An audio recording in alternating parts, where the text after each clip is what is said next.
Today's is the most unladylike generation. The successors to Gloria Steinem's outspokenness, Frida Kahlo's self-reflection, and Angela Davis's defiance, Generation Z, which includes anyone born from roughly 1995 to 2005, is also the most gender norm ambivalent, multiculturally tolerant, and ethnically diverse generation. While talking with Steinem in 2016 for a Teen Vogue feature, Gen Z actress and activist Amandla Stenberg said a lot of people are rejecting the binary. That's the future of feminism. Rejecting the binary. Smashing the patriarchy. The future is female. Feminists deserve all the props for excellent catchphrases, but what are we really talking about? What is the backstory to our pithy platforms?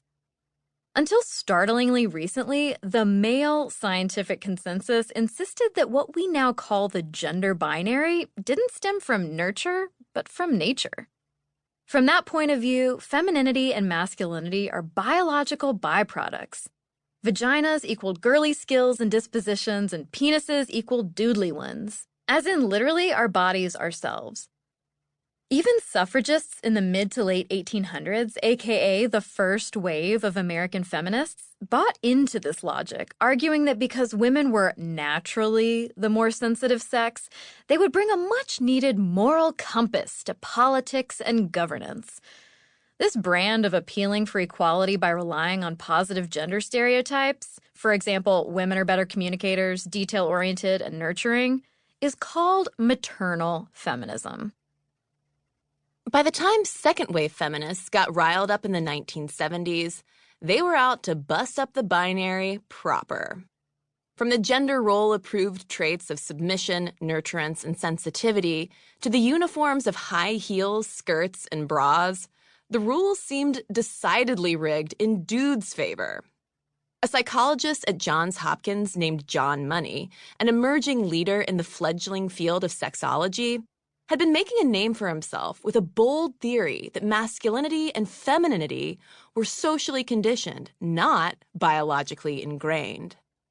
Once feminists caught wind of Money's research, they leveraged it as credible evidence from a male scientist that the binary was a bunch of bull, and they weren't just making up this whole female oppression thing.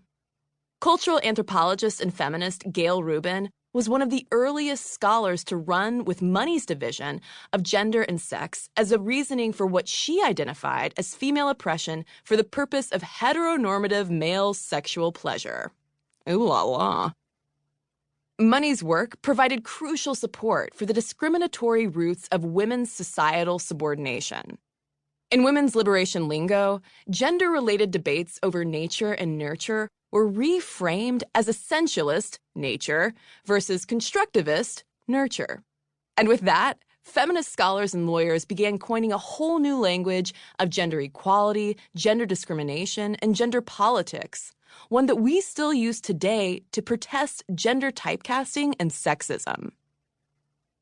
Gen X feminists who kicked off the feminist third wave were as much about making culture as breaking it.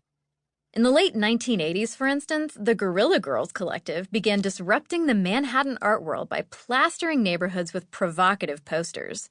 One of its most iconic asks, "Do women have to be nude to get into the Met Museum?" was in reference to the collection's bevy of female nudes and scant representation of actual female artists.